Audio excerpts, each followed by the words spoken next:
Welcome to 2-Minute Code class. In this series, I hope to demystify programming so that anyone that can read and use a computer can get a start. In this episode, Boxes and Things, we'll be discussing variables and data types. Data comes in different forms and is stored in various ways. Let's say you want to do something with numbers like money, text like a book, or a physical address, which can be a mixture of the two. You will need to assign those data bits to a pointer called a variable. Variables are like boxes, and the data bits are the things we put in the boxes to make them more manageable. Let's hop to an example. Here we have the variables thing1, thing2, and thing3. Thing1 points to an integer, which is a whole number. Thing2 points to a string, which is a block of text. And thing3 points to a formatted string, which is a string that imports other variables into its block. We then have the variables, or boxes, box1, box2, and box3, followed by a bigger box. Box1 points to the thing1 pointer, which points to an integer. Box2 points to the thing2 pointer and multiplies its value 5 times. Box3 points to a dictionary, which is a Python data structure that uses key-value pairing, kind of like keys to a lock, except in Python keys must be unique, so that no pairs can share the same key. That dictionary contains 3 pairs, the first being thing2, the second being box2, and the third being thing3.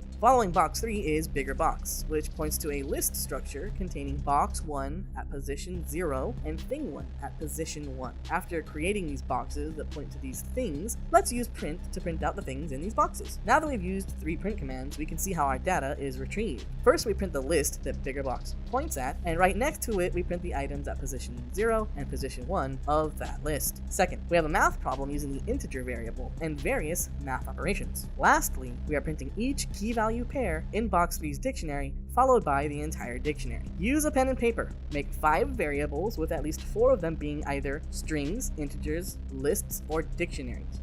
Use the print command on those variables and predict the outcome. See you next session. Over and out.